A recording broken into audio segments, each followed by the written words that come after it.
Greetings to all of you in the blessed name of our Lord and our Savior Jesus Christ. प्रभु यीशु मसीह के आशीषित और पवित्र नाम में आप सभी को प्यार भरा सलाम। The Lord has given us another opportunity to come together like this for the study of God's Word. और परमेश्वर का वचन सीखने समझने के लिए परमेश्वर ने एक बार फिर से ऐसा मौका हमें दिया, इसलिए हम प्रभु को धन्यवाद देंगे। As we know, this is the 12th session that we are having together. और हमें पता है कि यह 12वां सत्र है जो हम साथ में सीख रहे हैं। Last 11 sessions, we were, more concentrating on teachings of various topics. और पिछले 11 सत्रों में हमने अलग-अलग विषयों के ऊपर अध्ययन किया। I mean the topics in connection with the life after death. और वो जो अध्ययन था वह मृत्यु के पश्चात जीवन उस विषय के ऊपर आधारित था। As we all know, today we are not going to have that.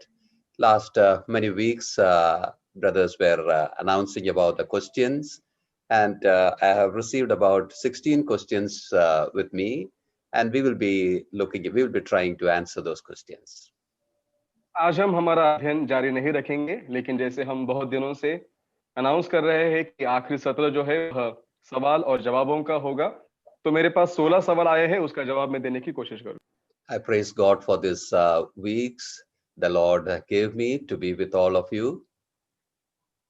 मैं प्रभु को धन्यवाद देना चाहता हूं कि इतने सप्ताह परमेश्वर ने मुझे आपकी संगति का अनुभव दिया। And I express my gratitude to Kadakpada Assembly, especially the responsible brethren there in the assembly. और खड़कपड़ा कलीसिया और कलीसिया के जिम्मेदार भाइयों के लिए भी मैं परमेश्वर का आभारी हूं। And I praise God for all that the Lord is doing through the assembly. और मैं परमेश्वर का धन्यवाद करना चाहता हूं जो भी सेवकाई परमेश्वर कलीसिया के द्वारा कर रहा है। And may the Lord make you more abounding in the work of the Lord in the coming days. और परमेश्वर आपको सहायता करे कि आने वाले समय में आप परमेश्वर की सेवकाई में और इस्तेमाल में आए। And personally, I am thankful to Ebenezer also for helping me in the translation.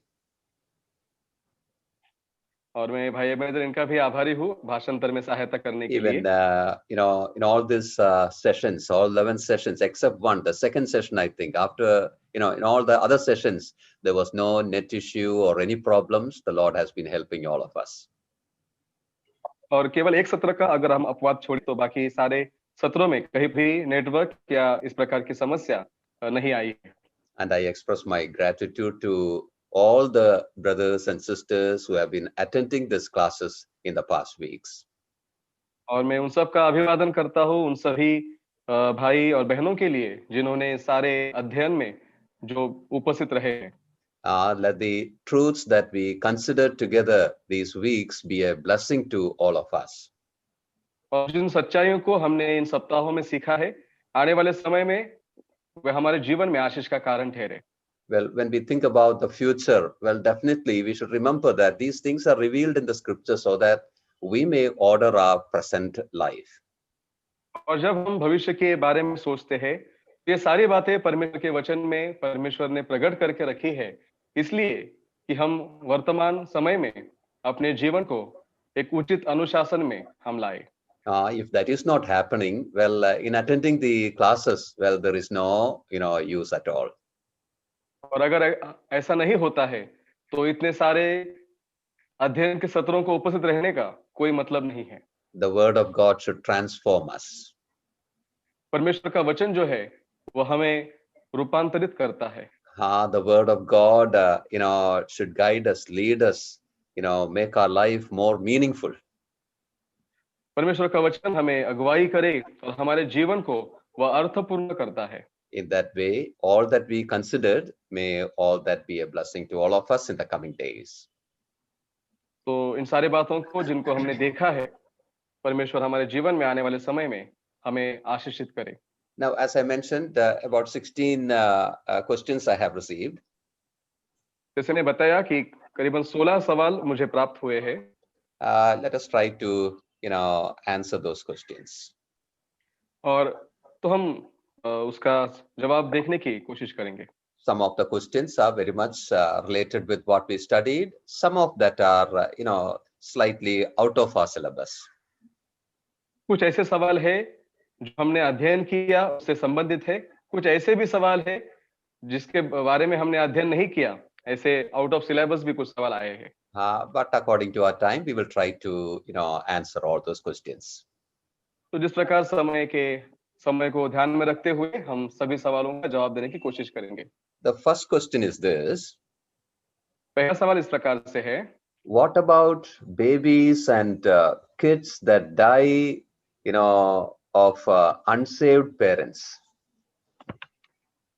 उन छोटे बच्चों के लिए या फिर जो बच्चे हैं उनके लिए हम क्या कह सकते हैं जो जिनके माता पिता का उद्धार नहीं हुआ और वे जो मर जाते हैं। There is another question also very similar to this, which we can take along with this. और उसके साथ और एक सवाल है जो हम इसको जोड़कर ले सकते हैं। Brother, please tell what do scriptures say about mentally retarded, spastics, schizophrenics from believers and non-believing parents and families.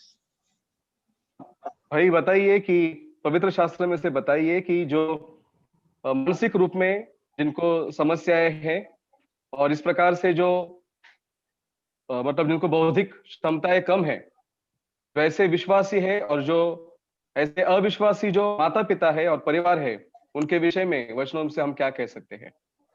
As I mentioned, both these questions are related. It is essentially one and the same. और जैसे मैंने बताया कि ये दोनों ही सवाल महत्वपूर्ण है और एक दूसरे से जुड़े हुए हैं। What the question means is the children who are not able to discern good and bad, maybe because of their age or maybe because of some other problem, mental problem or something. What about them? When they die, where do they go? सवाल ऐसा है कि ऐसे बच्चे जिनको बुरे और सही की समझ नहीं है, जिनकी बौद्धिक क्षमता में कुछ समस्याएं हैं और अगर ऐसे बच्चे मर जाते हैं तो वो मृत्यु के पश्चात कहाँ जाएंगे। Believers and unbelievers, they can have that experience. Well, what about their children? That is the question. और विश्वासी हो या अविश्वासी हो किसी के भी परिवार में ऐसे बच्चे हो सकते हैं, तो अगर ऐसा है तो उनके बारे में क्या है। Definitely, this is a natural question that comes in our mind when we study about death and life beyond.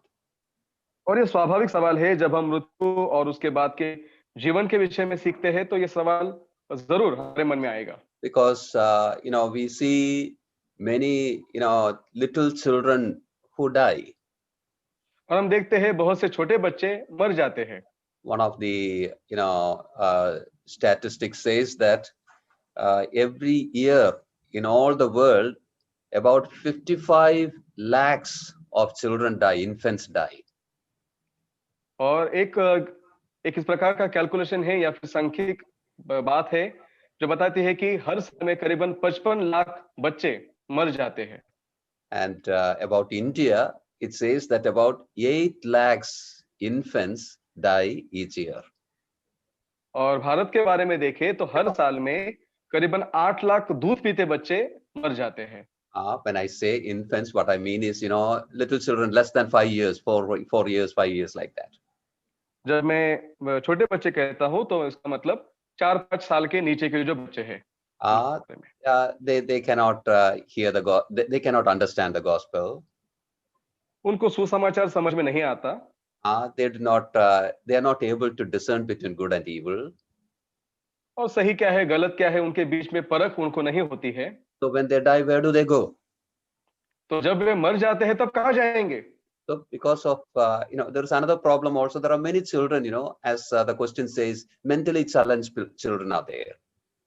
और जैसे सवाल में पूछा है कि वहां पर बहुत ऐसे बच्चे हैं जिनको हम देखते हैं कि वे मानसिक दृष्टि में कमजोर है।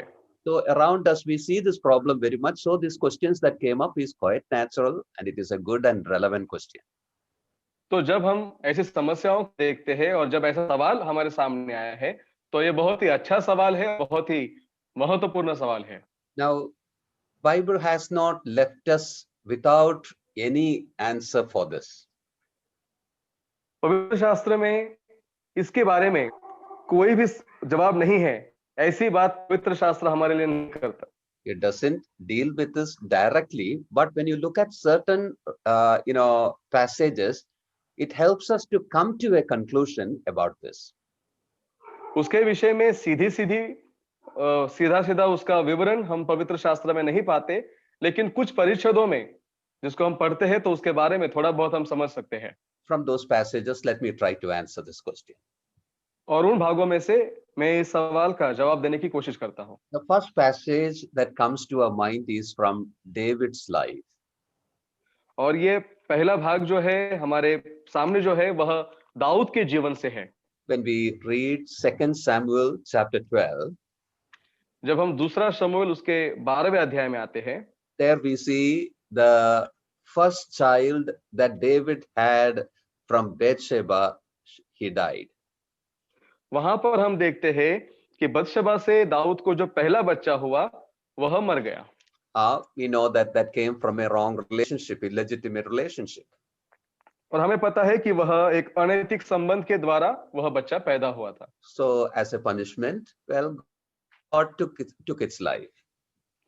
तो एक दंड के स्वरूप में परमेश्वर ने उसके जीवन को ले लिया। Now the child fell sick, and David, we see him praying and fasting, praying with fasting and much grief, asking the Lord to heal the child. जब बच्चा बीमार था तो हम दाऊद को देखते हैं कि उसने बहुत प्रार्थनाएं की, वह बहुत दुखी हुआ, उसने उपवास भी किया और परमेश्वर के पास प्रार्थना की ताकि परमेश्वर उसको चंगा करे। And day and night he was lying down on the floor and praying very intensely. और रात दिन वह जमीन के ऊपर बैठकर और परमेश्वर के सामने दंडवत करके प्रार्थना करता था। But that little child died. लेकिन वह छोटा बच्चा मर गया। And now after the death, well, these servants in that palace, they came and told David about this. जब वो मर गया तब राजमहल से उसके सेवकों ने आकर दाऊद को इस बात की खबर दी। There in verse 22 and 23, we see something that he tells when he heard that message from them. और जब उसने संदेश को सुना तो वचन 22 और 23 में कुछ बातों को हम दाऊद के द्वारा बोली हुई वहां पर पढ़ते हैं। There in verse 23, he says like this, "But now he is dead. Wherefore should I fast? Can I bring him back again? I shall go to him, but he shall not return to me." वचन 23 में वह कहता है, परंतु अब वह मर गया, फिर मैं उपवास क्यों करूं? क्या मैं उसे लौटा ला सकता हूं? मैं तो उसके पास जाऊंगा, परंतु वह मेरे पास लौटकर नहीं आएगा। Notice that, I shall go to him. ध्यान दीजिए, वहां पर लिखा है, मैं तो उसके पास जाऊंगा। We know that David will be in heaven, no doubt. हमें पता है कि दाऊद स्वर्ग में है, इसमें कोई संदेह नहीं। If this child, little child, had gone to, Hades or something, well, David will not be able to tell this. और अगर ये छोटा बच्चा अगर मृत्यु के बाद अधोलोक में चला जाता, तो दाऊद ऐसी बात नहीं कह सकता था। So when David says, "I shall go to him," that indicates that child also went to heaven with the Lord itself.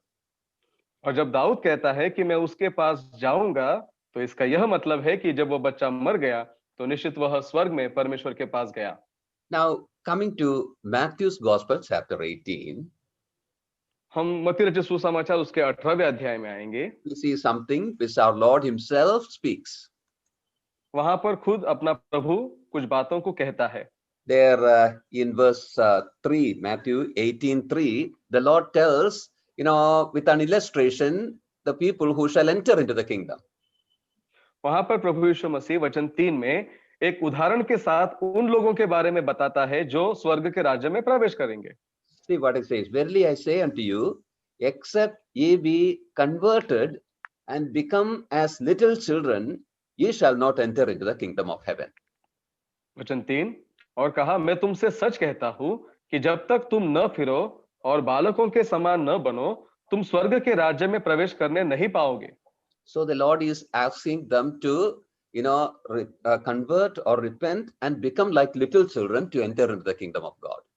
तो प्रभु उनको वहां पर इस प्रकार से कहता है कि तुम मन फिराओ, पश्चाताप करो, और जब तक तुम बालकों के समान नहीं बनते, तुम स्वर्ग के राज्य में प्रवेश नहीं कर सकते। So that gives us an indication that little children go to the kingdom. तो वहां पर हमें एक निर्देश प्राप्त होता है कि छोटे बच्चे स्वर्ग के राज्य में प्रवेश करेंगे। Look at verse 10. वचन 10 को देखिए। Take heed that ye despise not one of these little ones, for I say to you that in heaven their angels do always behold the face of my Father which is in heaven. देखो, तुम इन छोटों में से किसी को तुच्छ न जानना, क्योंकि मैं तुमसे कहता हूं कि स्वर्ग में उनके दूत मेरे स्वर्गीय पिता का मुंह सदा देखते हैं। This is about every children, you know. और यह सब बच्चों के बारे में है। The Lord is taking care of them and the Lord is concerned about them.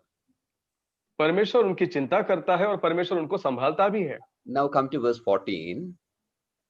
वचन 14 में आएंगे।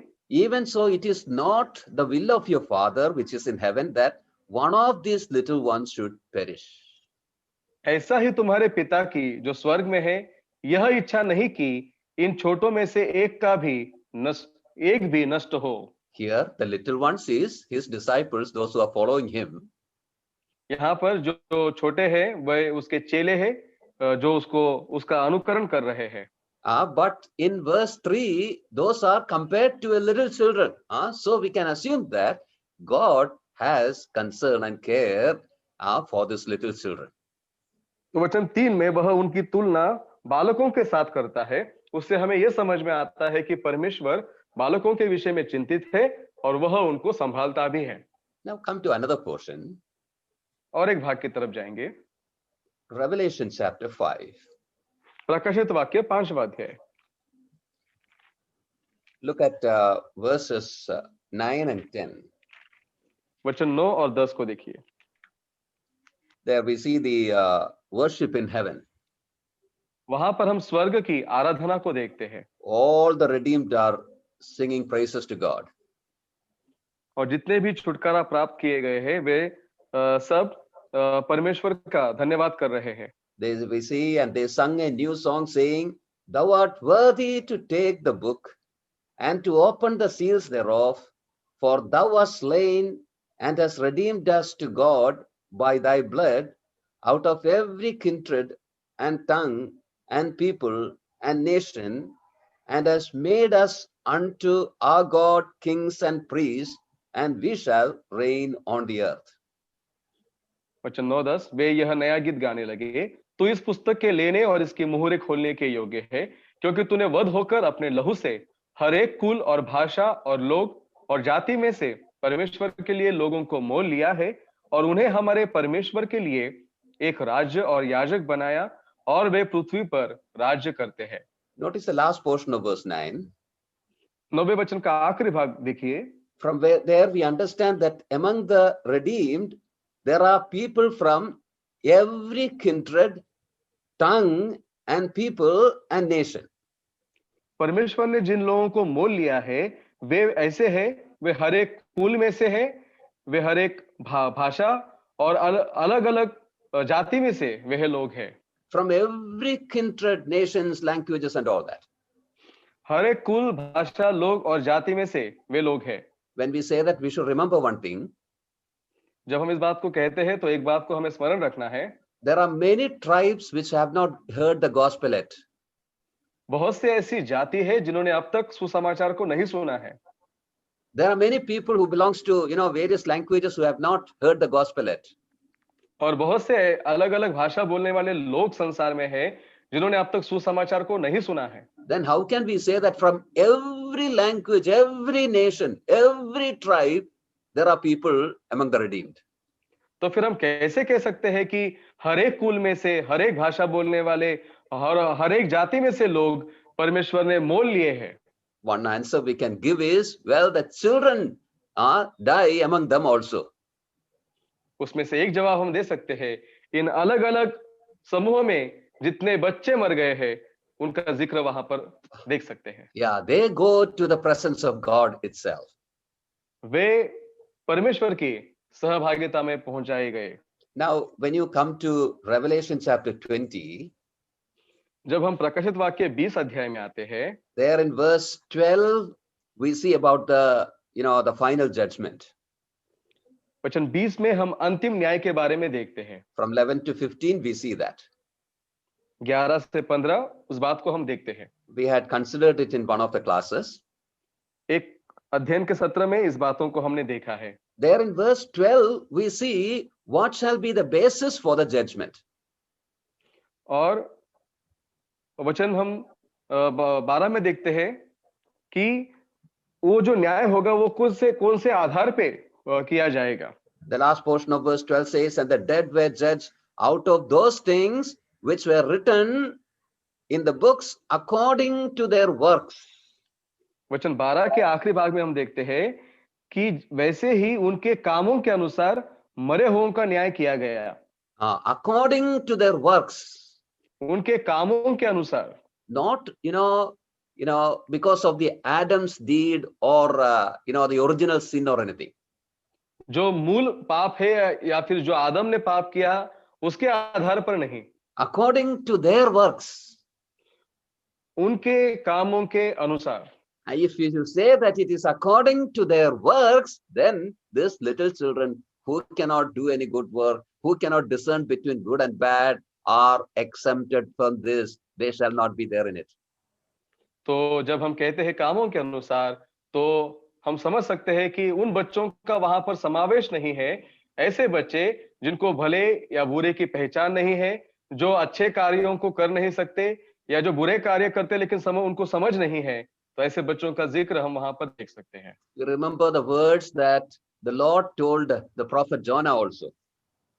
और जो परमेश्वर का भविष्यद्वक्ता योना है, उसको भी परमेश्वर ने जो बातें कही उसको भी हम देख सकते हैं। There the Lord says, I am concerned about those little children there in Nineveh who cannot discern between the right hand and left hand. वहां पर परमेश्वर ने उसको यह बताया कि निनवे में ऐसे भी लोग हैं या ऐसे बच्चे हैं जो भला या बुरा उनका भेद पहचान नहीं पाते हैं।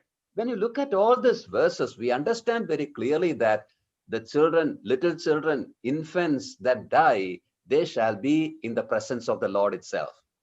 और इन सारे वचनों को देखने के बाद एक बात हम समझ सकते हैं कि जो दूध पियाऊ बच्चे हैं या फिर जो बालक है, छोटे बच्चे हैं, वे मृत्यु के बाद स्वर्ग में परमेश्वर के समक्षता में पहुंच जाते हैं। And we cannot expect God to make a difference between the children of the believers and the children of the unbelievers here. परमेश्वर से हम ऐसी भी अपेक्षा नहीं कर सकते कि परमेश्वर विश्वासियों के बच्चे और अविश्वासियों के बच्चे इनके बीच में फर्क करे। Now, one thing we have to remember, एक बात हमें ध्यान में रखना है, after, no one goes to the hell because of the original fall, Adam's sin. जो पहला पाप हुआ, जो पहला पतन हुआ, आदम ने जो पाप किया, उसकी वजह से सब नरक में नहीं जाएंगे। People go to hell because of rejecting the gospel, the Lord Jesus Christ. लोग नरक में इसलिए जाएंगे क्योंकि उन्होंने प्रभु यीशु मसीह का या फिर सुसमाचार का इनकार किया है। And we cannot expect God to send somebody who cannot discern between, good and bad unto the hellfire. और हम ऐसी अपेक्षा परमेश्वर से नहीं रख सकते हैं कि जिसको भले और बुरे की समझ ही नहीं, ऐसे लोगों को वह उस आग की झील में अनंत काल के लिए डाल देगा। Let me tell you another thing also along with this. उसके साथ मुझे और एक बात बताने दो। Now we were telling about children who die after birth, say infants. हम ऐसे बच्चों के बारे में कह रहे हैं जो जन्म के समय ही मर जाते हैं। Number of children who die before death is more than all that. और कुछ ऐसे भी बच्चे हैं जो जन्म से पहले ही मर जाते हैं, ऐसी भी संख्या बहुत भारी है। I hope you understood what I mean. और मैं समझ सकता हूं कि मैं जो बात बता रहा हूं आपको समझ में आ रही है। One, statistic says that 1/4 of the conceptions do not come to the birth at all. और एक ऐसा भी जो सर्वे बताता है कि 1/4 जो हिस्से के ऐसे बच्चे हैं जो जन्म ही नहीं ले पाते हैं। That means many of the children they die before death itself. Before death. Before birth, I mean. Sorry. Okay. तो बहुत से ऐसे बच्चे हैं जो अपने जन्म लेने से पहले ही मर जाते हैं, ऐसी भारी संख्या है। Along with that, I should add another thing also. इसके साथ मुझे और एक बात जोड़ने दो। Now, when I say 1/4 of the children doesn't come to birth after conception, well, that is actually the natural death before birth. और जब कोई माता गर्भवती रहती है और जो मैं 1/4 भाग के बच्चों के बारे में जिक्र किया कि जो जन्म से ही पहले मर जाते हैं, तो वह एक स्वाभाविक मृत्यु नहीं है। But there are many deaths before birth which are murders, which are murders. Parents decide to kill them. I'm referring to the abortions that are happening in the world. तो वे सभी जो मरते हैं वह सभी स्वाभाविक मृत्यु से नहीं मरते, लेकिन जो जन्म लेने से पहले कुछ ऐसे भी भ्रूण या बच्चे होते हैं जो माता के गर्भ में पैदा होते हैं, लेकिन उनकी हत्या की जाती है, जिनको हम अबॉर्शन कहते हैं। ऐसा करके उनको मार डाला जाता है। All those also will be in heaven according to these verses which I referred to. और इन वचनों के अनुसार वे सभी बच्चे स्वर्ग में रहेंगे। Such children die because of the heinous sin of the parents, but God will be gracious to them to take them into his presence. माता पिता की निर्दयता के कारण, उनके पापों के कारण ऐसे बच्चों को वह मार डालते हैं, लेकिन परमेश्वर ऐसे बच्चों की सुधि लेता है और वे उसके साथ स्वर्ग में रहेंगे। What I am trying to say is, well, children who are not, come to the age of discerning good and bad, who are not able to discern between the right and the wrong, they will be with the Lord, whether they are children of parents or children of believers or unbelievers, whether they are born or unborn. तो मैं बात आपको समझाना चाहता हूं कि जब तक बच्चे भला और बुरा, सही या गलत क्या है, इनको परख करने की उम्र में नहीं आते हैं, जो बालक है जिसको हम बच्चे कहते हैं, वो चाहे विश्वासियों के हो या अविश्वासियों के हो, वह मरने के बाद निश्चित स्वर्ग में ही पहुंच जाते हैं। This includes all the mentally challenged and spastics and all that which were mentioned in that question. और इसमें वे सारे सम्मिलित हैं जो थोड़े कम बुद्धिमान हैं, या फिर जो गतिमंद है, या फिर जिनको हम मानसिक रूप में बीमार कहते हैं, वे सारे बच्चे उनमें सम्मिलित हैं। I do not know if anybody is listening to me, who have lost their little child or who have, some mentally challenged children and all that. मुझे पता नहीं जो मेरे बातों को सुन रहे हैं, उनके कुछ बच्चे प्रभु के पास गए हैं, या फिर किसी के कुछ ऐसे भी बच्चे होंगे जो मानसिक रूप में बीमार हैं। But let me tell you this answer. I hope that it would be a comfort to such. और मैं विश्वास करता हूं कि जो जवाब मैंने दिया है उसके द्वारा आपको शांति और सांत्वना प्रभु के वचन के द्वारा प्राप्त होगी। Now let me take the second question. दूसरा सवाल मैं लेना चाहता हूं। What does the Bible say of the handicapped like deaf, dumb and illiterate, etc.? और जो अपंग है या फिर गूंगे, बहरे है, अशिक्षित है, ऐसों के विषय में पवित्र शास्त्र क्या कहता है? What the questioner is asking is, will they go to heaven or hell after their death? और जो प्रश्न करता है उनको शायद ये पूछना है कि अगर ये सब मर जाएंगे तो क्या वे स्वर्ग में जाएंगे या नहीं? You're deaf and dumb doesn't mean that you have no ability to discern. गूंगे या बहरे हम जब बोलते हैं, उसका ये मतलब नहीं कि हमें परख या फिर भला और बुरा क्या है वो समझ में नहीं आता। There are many deaf and dumb who have come to the Lord, receiving the Lord Jesus Christ, hearing the gospel. Understanding the gospel. सुसमाचार सुनने और समझने के बाद बहुत से गूंगे बहरे उस सुसमाचार के ऊपर विश्वास करके प्रभु के पास आए हैं। Even the illiterate also, they can also understand the gospel. This is not about mentally challenged or anything. They can understand the gospel, so they are, responsible just as others are to receive the gospel and come to the saving knowledge. और जो शिक्षित नहीं है, पढ़े लिखे नहीं है, तो वे भी सुसमाचार को समझ सकते हैं। वो तो कोई ऐसे नहीं, उनकी समस्या नहीं है कि वो मानसिक समस्या है और उनको कुछ परख नहीं है, लेकिन वे भी सुसमाचार सुन के, सुसमाचार पे विश्वास करके प्रभु के पास आ सकते हैं, उद्धार पा सकते हैं। And such deaf, dumb, illiterate, there are many people who have come to the Lord and who are used by the Lord greatly also. और ऐसे बहुत से गूंगे, बहरे और अशिक्षित लोग प्रभु के पास आए हैं, उद्धार पाए हैं और उनका इस्तेमाल परमेश्वर ने बहुत ही अद्भुत रीति से करके भी लिया है। So these handicaps are not an excuse.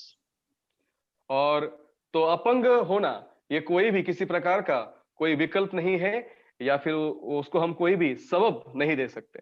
Third question. तीसरा सवाल, There are many people in the other faiths who follow a pious lifestyle and are dedicated to service of humanity. अलग अलग पंथों में अलग अलग विश्वास करने वाले और एक अलग अपना लाइफस्टाइल अपने जीवन को बिताने वाले और मानवता के लिए अपना जीवन समर्पित रखने वाले भी कुछ लोग हैं। They provide food, clothes, shelter, etc. And they fight for the human rights, but they have never heard the gospel. और वे लोग गरीबों को या जरूरतमंदों को खाना, कपड़ा, मकान ऐसी कुछ बातों को देते हैं और वह मानव अधिकार के लिए बहुत ही लड़ते हैं, काम करते हैं या फिर समाज का काम करते हैं, लेकिन उनके पास सुसमाचार अब तक नहीं पहुंचा है। See, as this question says, there are many people around us like that. तो सवाल ये है कि ऐसे बहुत से लोग हमारे इर्द गिर्द में होते हैं। They are very good, very moral, but still they have not come to the gospel. वे बहुत अच्छे हैं, नैतिकता का जीवन जीते हैं, लेकिन उनके पास सुसमाचार अब तक नहीं गया है। Well, when you come to Acts 10, we see a man like that. और जब हम प्रेरित हुए काम 10वें अध्याय में आते हैं तो वहां पर एक व्यक्ति हम उस प्रकार का वहां पर पाते हैं। That is Cornelius.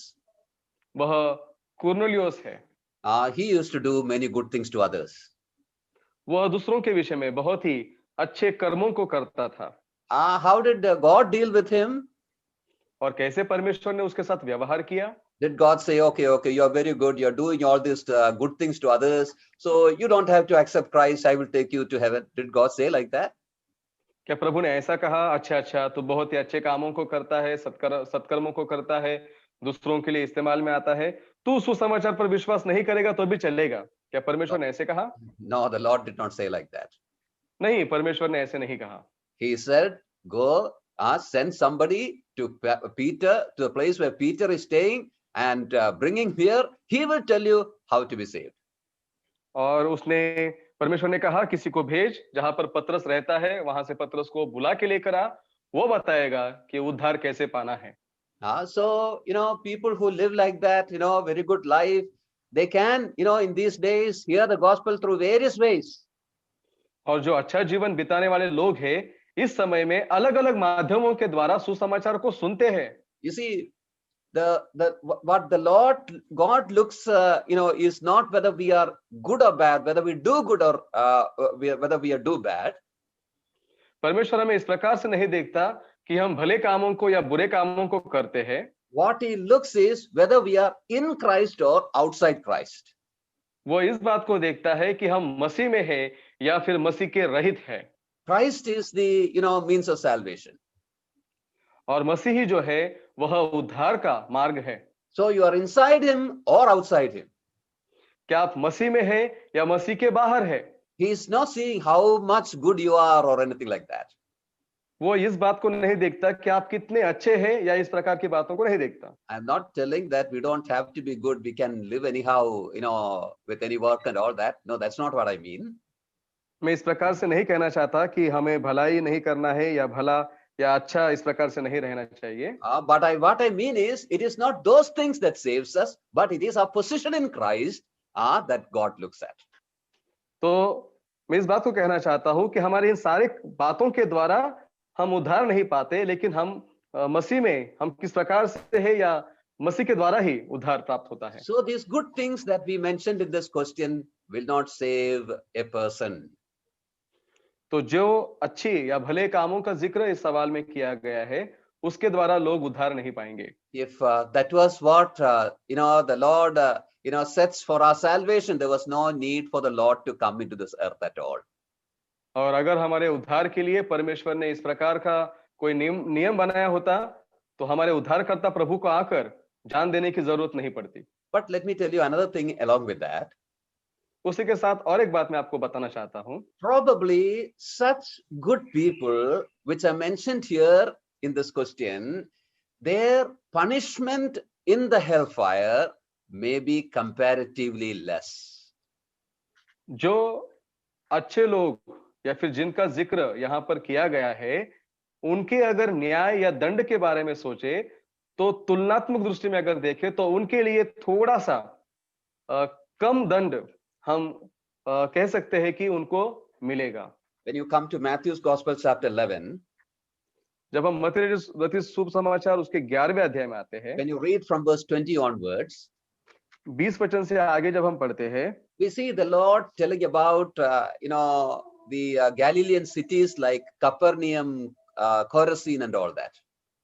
और गलील के जो नगर है खुराजिन या फिर कफरनहुम, उनके बारे में प्रभु कुछ बातों को कहते हैं। The Lord and the disciples had labored in the place very much. प्रभु ने और प्रभु के चेलों ने उस भाग में बहुत सेवकाई की। The Lord had, they had saturated that place with the gospel. और वे उस नगर में सुसमाचार का बहुत उन्होंने काम किया। But they did not turn to the Lord. लेकिन वे लोग प्रभु के पास नहीं आए। So the Lord is telling that the state of the Sodom and Gomorrah and places like that, and people who dwelt in places like that, their condition will be better than your condition in the final state.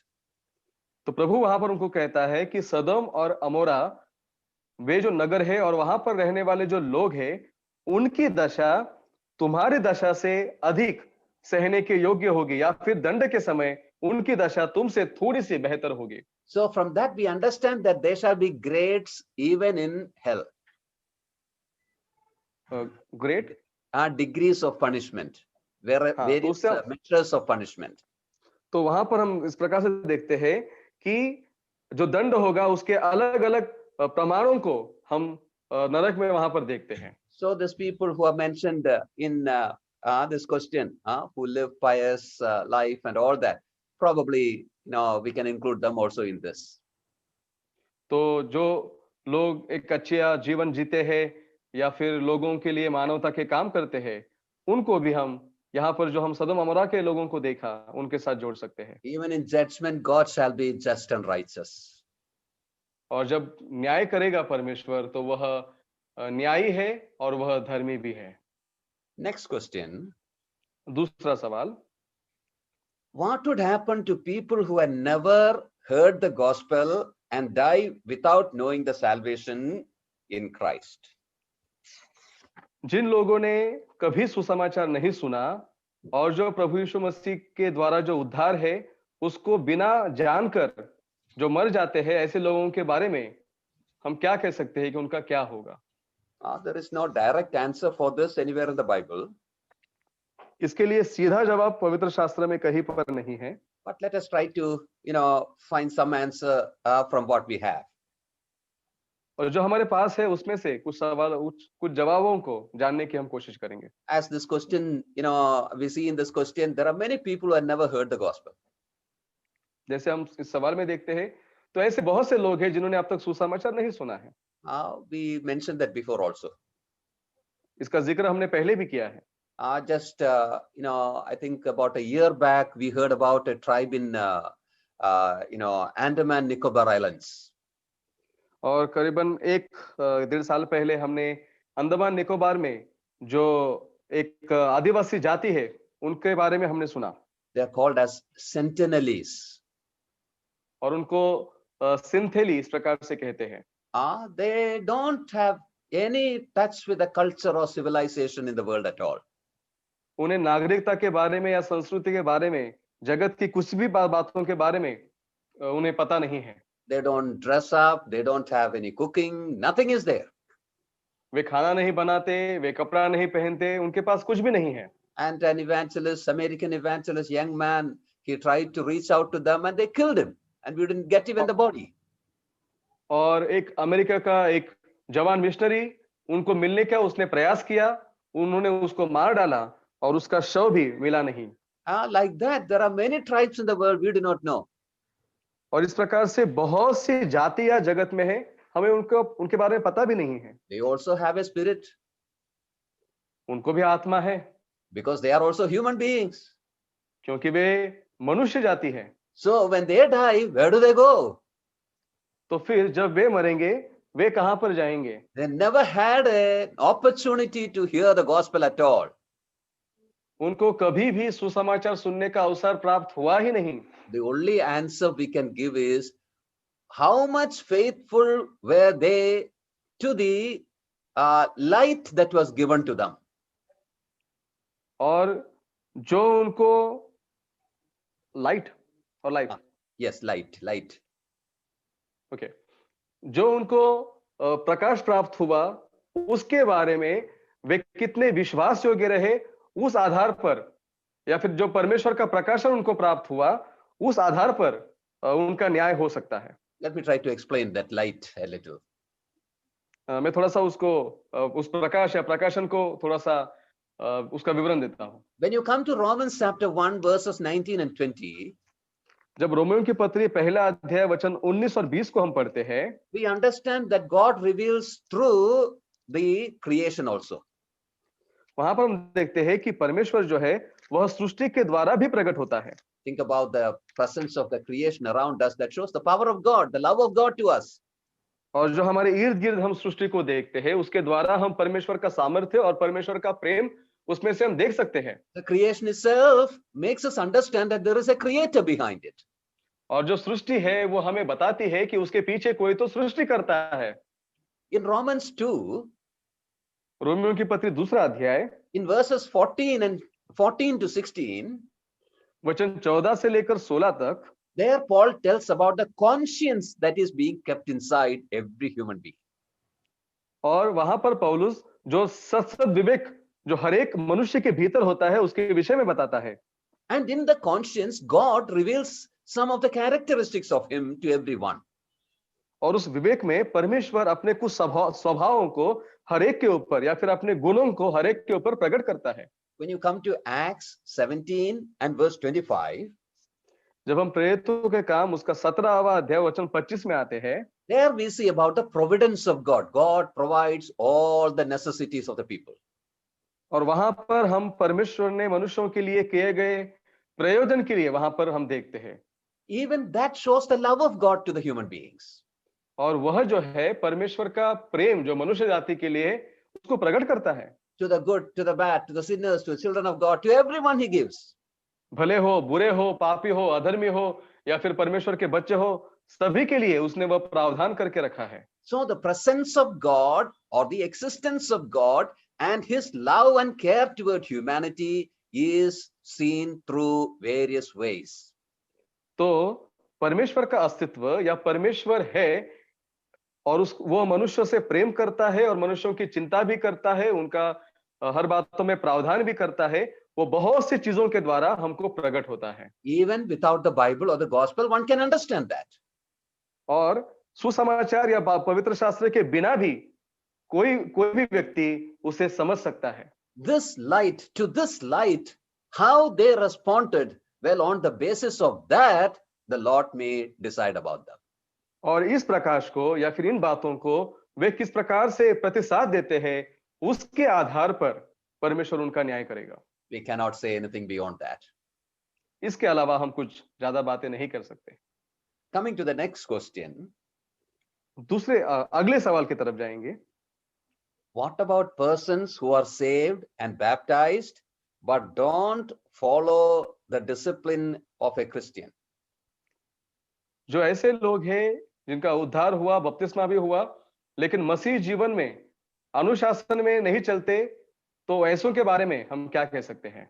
You see, when the Lord spoke to the people who said that they believed on him, he always asked them to continue in the doctrine. और प्रभु के बारे में हम देखते हैं, जो भी लोगों ने उसको सवाल पूछे, जो लोग उसके पास में आए, वो हमेशा उनको पवित्र शास्त्र के आधार पर चलने के लिए कहता था। Even when you come to the Acts of Apostle, जब हम प्रेरितों के काम में आते हैं, there in chapter 2 we see those believers in the beginning, they continued steadfastly in certain things.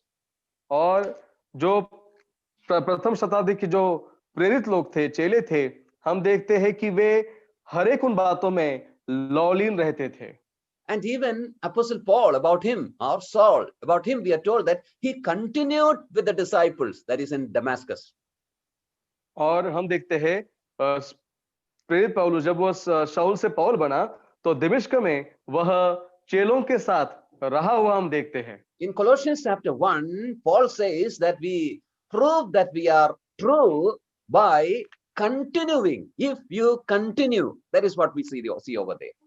कुलुस्सियों की पत्री पहले अध्याय में पौलुस कहता है कि जब हम निरंतरता या उसमें हम तत्पर रहते हैं, लौलीन रहते हैं, उसके द्वारा हमने अपने आप को जो है प्रकट किया है या फिर प्रूव किया है, इस प्रकार से वह कहता है। If a person say that he is believing in the Lord Jesus Christ, and if he gives the testimony and get baptized also, but if he doesn't have any care for continuing in the word of God, continuing in fellowship, well, we have to doubt the faith of such a person.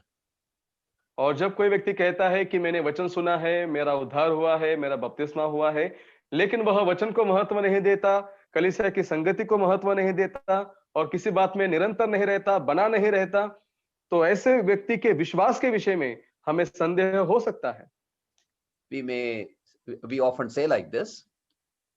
हम हमेशा इस प्रकार से कहते हैं, continuance is the proof of reality.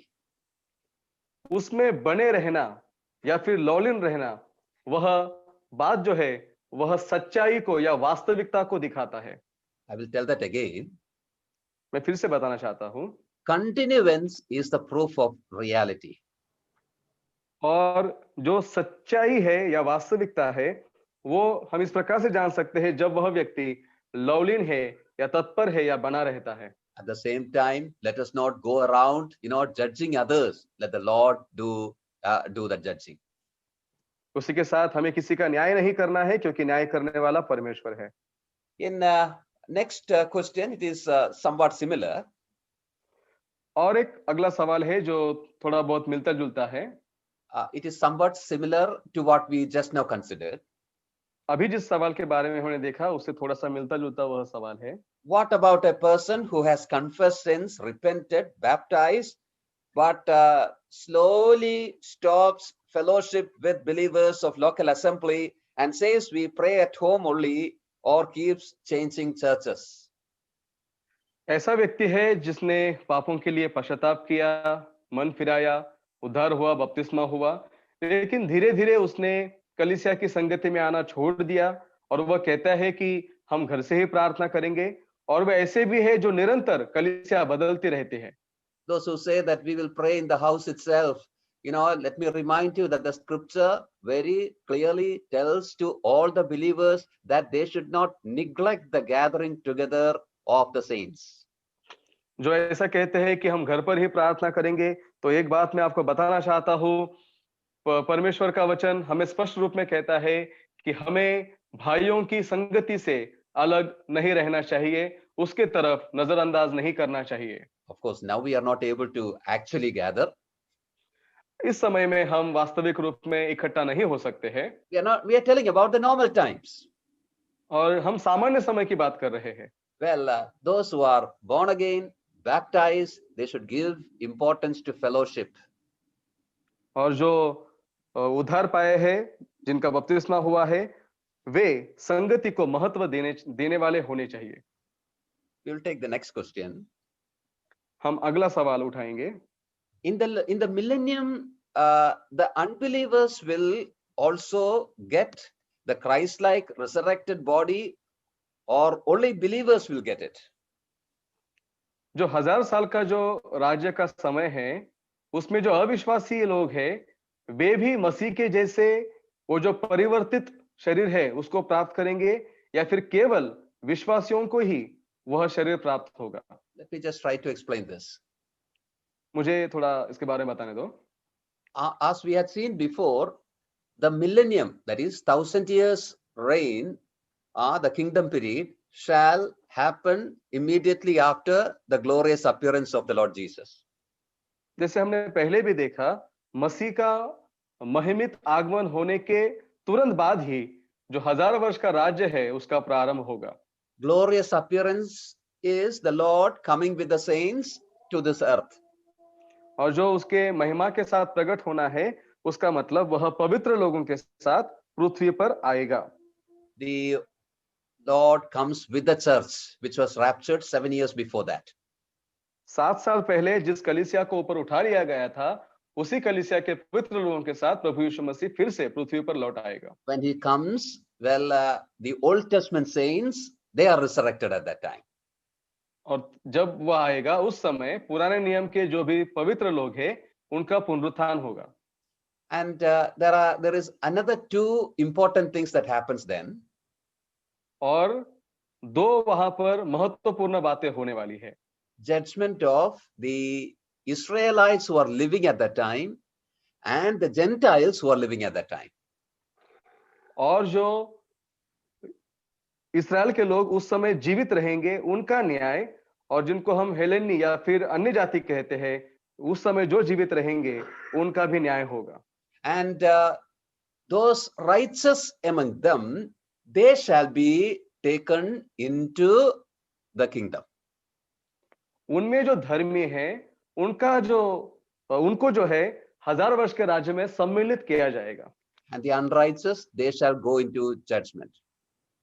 और जो अधर्मी है वे उनका न्याय किया जाएगा। So those living ones who shall enter as righteous, who shall enter into the kingdom, they shall enter into it with their natural bodies. और जो वहां पर धर्मी है और जो उस 1000 वर्ष के राज्य में प्रवेश करेंगे, वे अपने स्वाभाविक या फिर वर्तमान काल के शरीर के साथ उसमें प्रवेश करेंगे। It will be in the natural bodies only. और वे केवल जो अभी वर्तमान काल का जो स्वाभाविक शरीर है वही शरीर होगा। They shall live the natural life in the kingdom. और वे उस राज्य में एक स्वाभाविक सर्वसामान्य जीवन वहां पर बिताएंगे। They will enjoy the blessings of the kingdom and they will live a natural life. और वे उस राज्य के आशीषों को वहां पर प्राप्त करेंगे और एक सर्वसामान्य जीवन वहां पर बिताएंगे। All of them who enter like that will be believers. और जो भी उस राज्य में प्रवेश करेंगे वे केवल विश्वासी होंगे। Believers in their natural bodies. ऐसे विश्वासी जो अपने स्वाभाविक शरीर के साथ प्रवेश किए हैं। They will live family life in the kingdom. और उस राज्य में वे पारिवारिक जीवन भी बिताएंगे। They will have children. उनको बच्चे भी होंगे। Those children will be born as sinners because it is the product of their natural bodies. और वे बच्चे पापी इस रूप में पैदा होंगे क्योंकि वे उन स्वाभाविक शरीरों के द्वारा पैदा होंगे। Then think about the resurrected ones.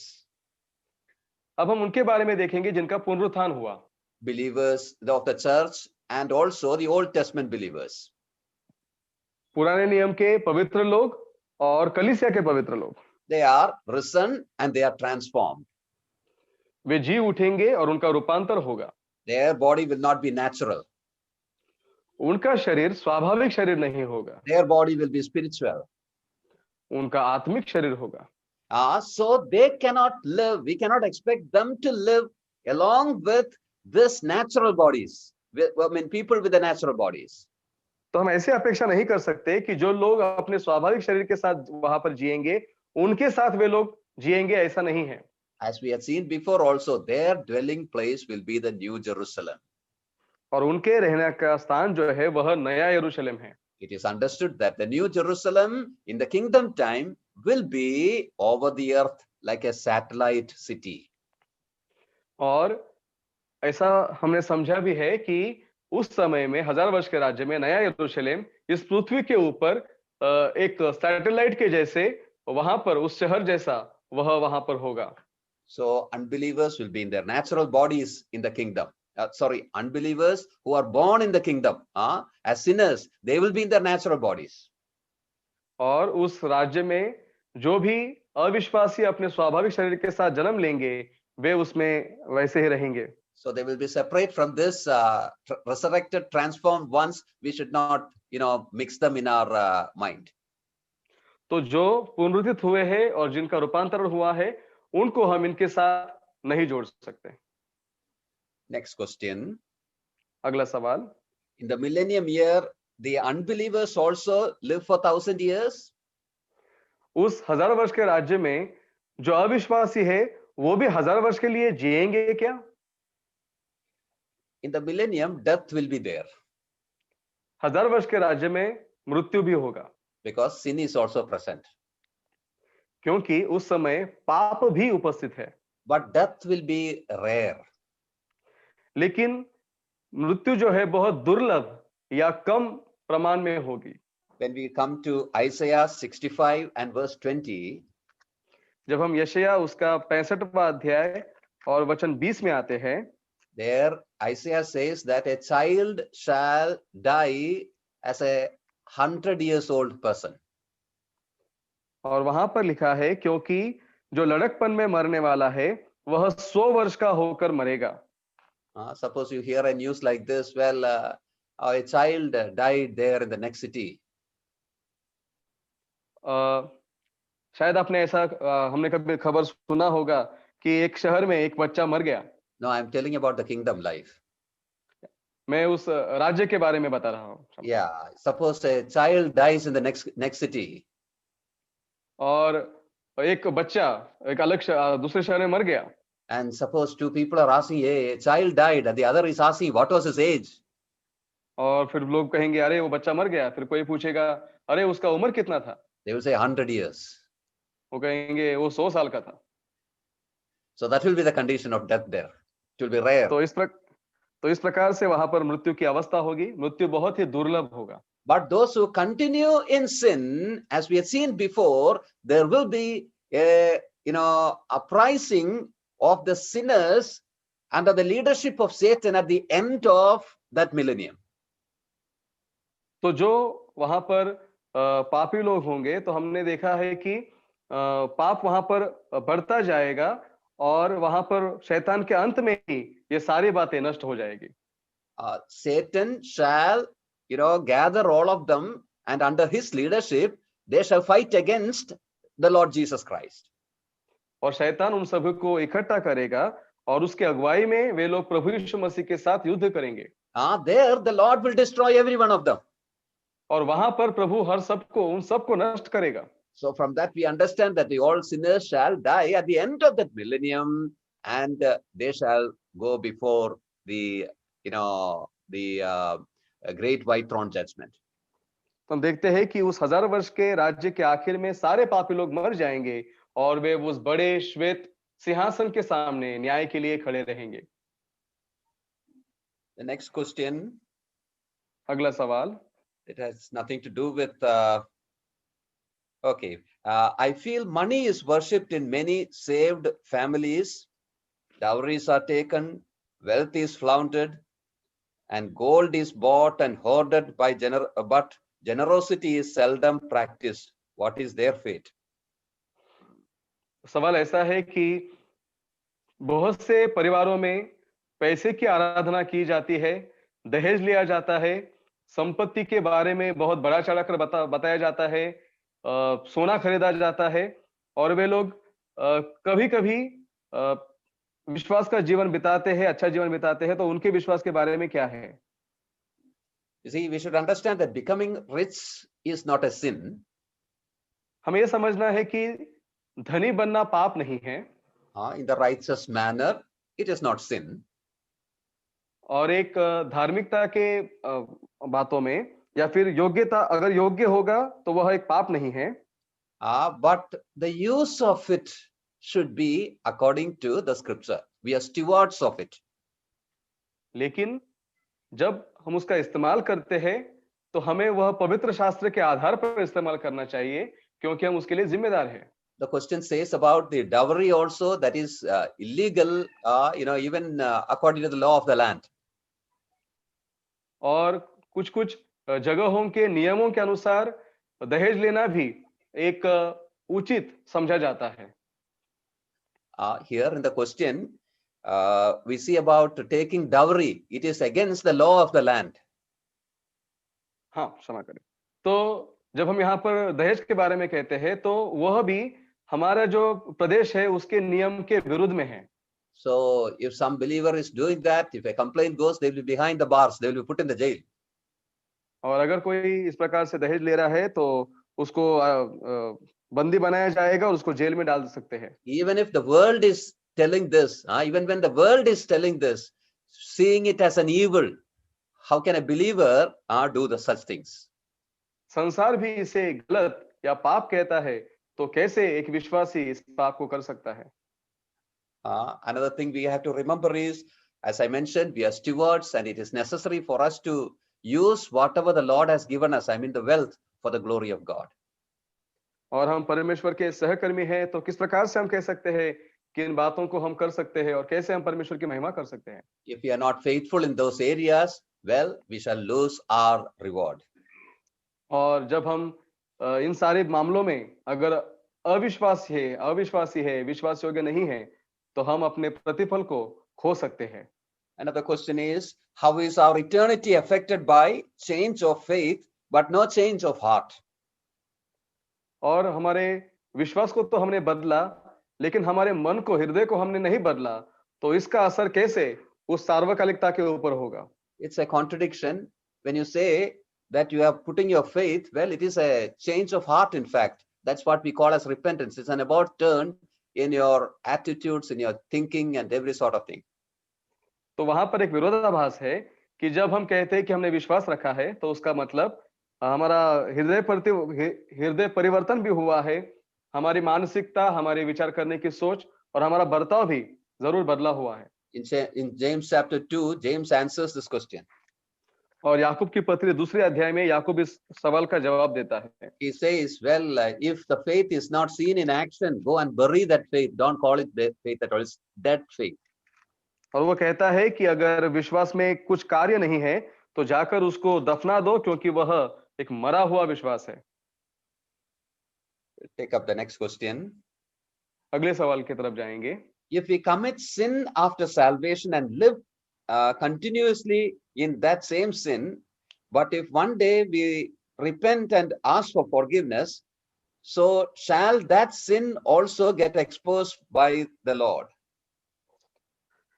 अगर हमने उद्धार के बाद पाप किया और उसी पाप में हम निरंतर जी रहे हैं, लेकिन एक दिन हमने पश्चाताप किया और हमने प्रभु के पास माफी मांगी, तो क्या प्रभु उस पाप को भी स्वर्ग के राज्य में क्या उस पाप को भी वह प्रकट करेगा? You see, we believers, though we are born again, sometimes we sin.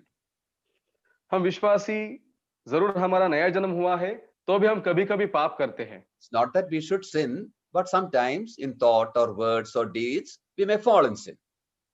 इसका मतलब ये नहीं कि हमें पाप करना है, लेकिन कभी-कभी विचारों के द्वारा, बोलने के द्वारा हम पाप में गिर जाते हैं। But then the way to reconcile with God and others are clearly told in the scripture. तो किस प्रकार उसमें से मन फिराकर परमेश्वर के साथ मेल मिलाप करना है, उसके बारे में परमेश्वर के वचन में साफ-साफ लिखा हुआ है। In chapter 1 of 1 John, we are told that we should confess our sins. और यूहन्ना की पहली पत्री पहले अध्याय में हम वहां पर देखते हैं कि उसके बारे में हमें पश्चाताप करना है, कबूल करना है। When we say that we should confess, what we mean is, well, we should look at that deed or thought or words just as God looks at it. और जब हम कहते हैं कि उसे हमें कबूल करना है या पश्चाताप करना है, तो उस पाप को हमें इस नजरिए से देखना है जिस नजरिए से परमेश्वर उसे देखता है। And we should, accept whatever the word of God says about it.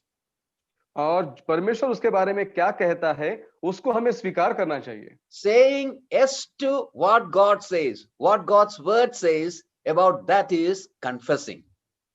परमेश्वर का वचन क्या कहता है, उसको हाँ कहना, उसका मतलब है पश्चाताप करना। Say God is telling, or the word of God is telling, what you did, that thought is unworthy, that word is unworthy, it is sin. तो क्या परमेश्वर कहता है कि जो विचार आपने किया, जो काम आपने किया, वो गलत था, अयोग्य था, वह पाप था? When we say yes to it, that is confession. Yes, Lord, I accept your evaluation about that. जब हम उसको हाँ कहते हैं, तो वो कबूल करना है कि हाँ प्रभु, आप जिस मापदंड से उसको देख रहे हैं, मैं भी उसे उसी तरह से देखता हूँ। And the scripture says that his blood, the blood of Jesus Christ, his son, cleanseth us from all sins. और वचन कहता है कि प्रभु यीशु मसीह का लहू हमें सारे अधर्मों से क्षमा करता है। Now, there are sins that are unconfessed, not confessed. कुछ ऐसे भी पाप है जो हमने कबूल नहीं किए हैं। When you come to the scripture, the order that is, set up in the scripture for such unconfessed sins is the chastisement that he gives us while we are on this earth itself. तो हम पवित्र शास्त्र में देखते हैं ऐसे जो पाप जिसको हम कबूल नहीं करते हैं उसके लिए परमेश्वर हमें ताड़ना करता है। In chapter 12 of Hebrews, we see that very clearly.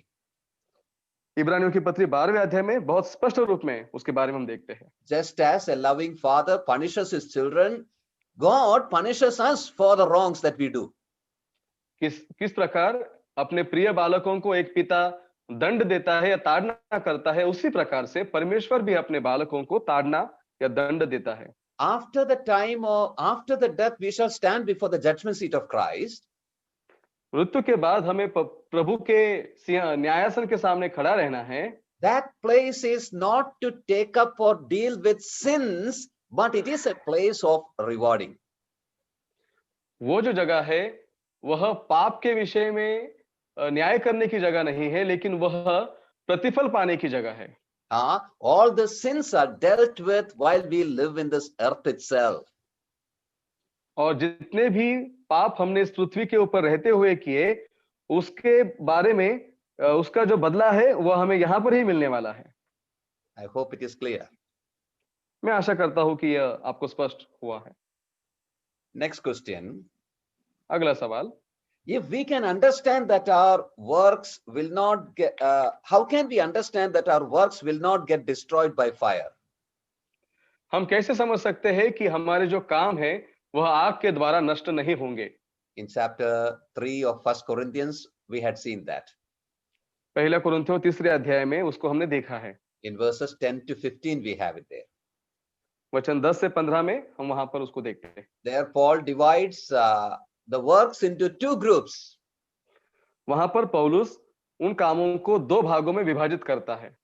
One group is gold, silver, precious stones. और एक भाग जो है वह सोना, चांदी और कीमती पत्थर है। They're all precious, durable. और वे सब टिकाऊ है और बहुमूल्य है। There are works that are like that. और जो वो हमारे काम है वो उस प्रकार से है। At the same time, Paul mentions about hay, wood, and stubble also. और उसी के साथ पौलुस काठ, घास और फूस का भी जिक्र करता है। All those three things, they are no value and they are not durable also. और वो तीन जो चीजें हैं उसको कोई मूल्य नहीं है और वे टिकाऊ भी नहीं है। There are works like that. और वो काम जो है वह इस प्रकार से है। Only that which is durable and worthy will be rewarded. और जो योग्यता के है और जो मूल्यवान है और टिकाऊ है, केवल उनके लिए ही प्रतिफल मिलेगा। What are they? वो कौन से हैं? Those things which we do for the glory of God. ऐसे काम जो हम परमेश्वर की महिमा के लिए करते हैं। So what you have to do is see the motive behind your deeds, whatever you do. तो इसलिए जो भी काम हम करते हैं उसके पीछे हमारी क्या मनसा है, क्या उद्देश्य है, उसके बारे में हमें सोचना है। Am I doing it for my own glory?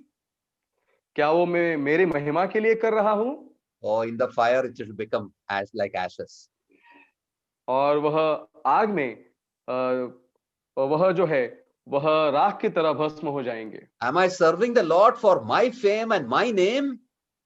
क्या मैं परमेश्वर को मेरा नाम के लिए और मेरी प्रसिद्धि के लिए उसकी सेवकाई कर रहा हूं? No, no rewards. कोई भी प्रतिफल नहीं मिलेगा। Yeah, if we are doing things for the glory of God, for good of others, they are the ones which shall be, rewarded there. और हम दूसरों के अच्छाई के लिए और परमेश्वर की महिमा के लिए जो भी कार्यों को करते हैं उसका ही प्रतिफल हमें मिलेगा। There's another question. और एक सवाल है, Life after death, I do believe in it, but according to 1 Corinthians 15:44 and 45 As we see, there will be a spiritual body. Do we have same emotions and recognize and do we recognize one another? With the same body, we will reign. What is the reference, uncle? Reference? 1 Corinthians 15:44 and 54. Okay, पहला कुरिन्थियों अध्याय 15 उसका 45 से लेकर 54 वचन में जिन बातों का वहां पर देखते हैं, तो जब हम पुनरुत्थित होंगे और जब हम स्वर्ग में जाएंगे, तो क्या हमें वही हमारे उसमें वही भावनाएं होंगी, और जो हमारे पहले गए हैं क्या हम उनको पहचान पाएंगे? There it says that we will be in a spiritual body. वो कहते हैं, वहां पर लिखा है कि हम एक आत्मिक शरीर में रहेंगे। Are we going to rule in that same body? क्या हम उसी आत्मिक शरीर में राज करेंगे? In fact, the question is not that clear. सवाल उतना स्पष्ट नहीं है, but let me try to answer that. उसका जवाब मैं आपको देना चाहता हूं। Now we are in a natural body, physical body. अभी हम स्वाभाविक शरीर में हैं। As we see in that verses just now said, when we resurrect, we shall have a spiritual body. और जैसे हमने वचनों को पढ़ा, हम हमारा जब पुनरुत्थान होगा तो हमें आत्मिक शरीर मिलेगा। When you say physical body, it is sustained by water, and in the blood is our life. और जब हम इस स्वाभाविक शरीर के बारे में कहते हैं, तो वह जो है उसमें पानी है और उसमें लहू है, जिसके द्वारा उसे पोषण प्राप्त होता है। By physical food we sustain it. और भौतिक अन्न के द्वारा उसका पालन पोषण होता है। Blood is the basis of the life of this body. और इस शरीर का जो प्राण है, उसका आधार जो है वह लहू है। But when you think about the spiritual body, the resurrection body, और सोचिए कि वह पुनरुत्थित वो जो आत्मिक शरीर है उसके बारे में सोचेंगे। We had seen before, well, we need no food and it will be bloodless. और हमने पहले भी देखा है, उसको खाने की जरूरत नहीं और उसमें लहू भी नहीं रहेगा। That which sustains it shall be the spirit. That's why we call it a spiritual body. और वह आत्मा के द्वारा ही वह चलाया जाएगा, इसलिए उसको हम आत्मिक शरीर कहते हैं। Some of the abilities to express emotions, to recognize one another, all those things will be there in that body also. और जो अभी हमें क्षमताएं हैं, जो भावनाएं हैं और एक दूसरे को हम पहचान सकते हैं, वो सारी बातें उस शरीर में भी होंगी। We shall be with the Lord and we shall rule with the Lord in that body, and it will be just like the body of Christ. हम उस शरीर में प्रभु के साथ रहेंगे, उसी शरीर में हम राज्य भी करेंगे, और वह शरीर प्रभु यीशु मसीह के शरीर जैसा होगा। There is one more question, the last question. और अभी आखिरी सवाल है। Dear uncle, if everything is going to be revealed at the time of judgment, then there will be experience of shame. प्रिय अंकल, अगर सब कुछ न्याय के समय सब कुछ प्रकट किया जाएगा, तो क्या फिर वहां पर लज्जा का भी अनुभव होगा? We had considered this actually. हमने इसके बारे में पहले भी देखा है। Let me tell you one thing, judgment seat of Christ is not a place for shaming us, to put us down. प्रभु का जो न्यायासन है, वह हमारे लिए लज्जा का कारण या फिर हमें नीचा दिखाने का वह जगह नहीं है। But when you come to 1 John 2:28, we understand that there will be many who will be ashamed on that day in the presence of the Lord. लेकिन पहला कुरिन्थियों उसके 1 John, हाँ, उसमें हम एक संदर्भ देखते हैं अध्याय 2 में कि जब प्रभु आएगा तब कुछ लोगों के लिए वह लज्जा का कारण भी होगा या अनुभव भी होगा। Yeah, it is not intended for shaming us or putting us down, but there will be many people who will be ashamed on that day. इसका मतलब ये नहीं कि हमें वहां पर लज्जित करेंगे या लज्जा का अनुभव हमेशा का रहेगा, लेकिन जैसे पहला यूहन्ना 2:28 में लिखा है, कुछ लोग उस समय जो है लज्जा महसूस करेंगे। Let me explain like this. मुझे स्पष्ट करने दो। In the school, the students have exam. School में जो है बच्चों के लिए परीक्षा होती है। Why is examination given? और क्यों परीक्षा दी जाती है? It is not to make anybody ashamed. और किसी को भी लज्जित करने के लिए परीक्षा नहीं होती। But does it mean that, students, none of them will be ashamed? लेकिन इसका मतलब ये नहीं क्या कि कोई भी बच्चा लज्जित हो नहीं होता या शर्म नहीं महसूस करता? No, there will be many students which will be ashamed when the results come. और नहीं, ऐसा नहीं, बहुत से बच्चे जब रिजल्ट आता है तो वह लज्जित होते हैं।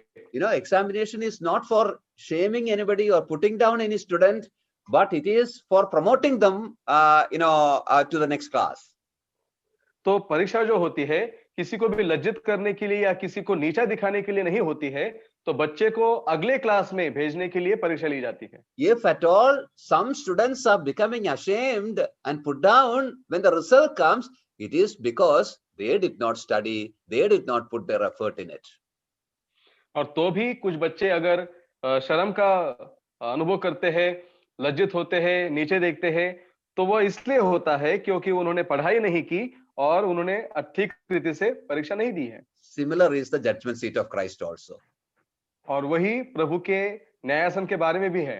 It is not for shaming us. वो हमें लज्जित करने के लिए नहीं है। It is intended for honoring us. और वह इसलिए बनाया है कि ताकि हमारा सम्मान करे। If at all you become ashamed, it is because we live carelessly. और तो भी अगर हम लज्जित होते हैं, इसका मतलब हम यहाँ पर गैर जिम्मेदारी का जीवन जिए हैं। That's why in the classes we have been telling that we have to look forward and prepare ourselves now. इसलिए हमने अध्ययन जब किया तो हमने इसी बात को कहा कि हमें आगे देखते हुए अभी उसके विषय में तैयार रहना है। These future things that we speak about should have a present impact on our life. और जो भविष्य की बातें हम देख रहे हैं उसका प्रभाव हमारे वर्तमान के जीवन पर होना चाहिए। May the Lord help us that we may be careful. और प्रभु हमें सहायता करे कि हम इसके विषय में संभाल कर रहे, जिम्मेदार रहे। So that brings the questions to a conclusion, or the 16 questions are taken up. तो यहाँ पर सारे 16 सवाल जो है वो समाप्त हो चुके हैं। We exceeded a little. We are sorry for that. और हम थोड़ा सा वक्त से आगे निकल गए, उसके लिए हम क्षमा चाहते हैं। But this being the concluding session, I think you will bear with us. लेकिन यह आखिरी सत्र था, इसलिए मैं सोचता हूँ कि आप जो है हमारे साथ में है। So thank you very much to everyone who have asked questions. तो उन सभी के लिए धन्यवाद जिन्होंने सवाल पूछे हैं। If at all anybody is not satisfied with the answers, you can just contact me through, anybody in Kadakpada Assembly.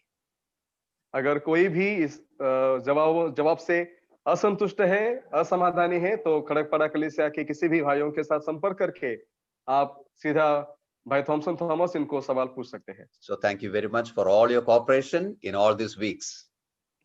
तो आपके सभी के सहयोग के लिए इन सारे सप्ताहों में जो आपने दिया है उसके लिए मैं आपको धन्यवाद कहना चाहता हूँ। I enjoyed the time very much with you. और आपके साथ का समय मैंने बहुत ही उसमें आनंद उठाया है। And thank you so much for inviting me for this and giving me this time.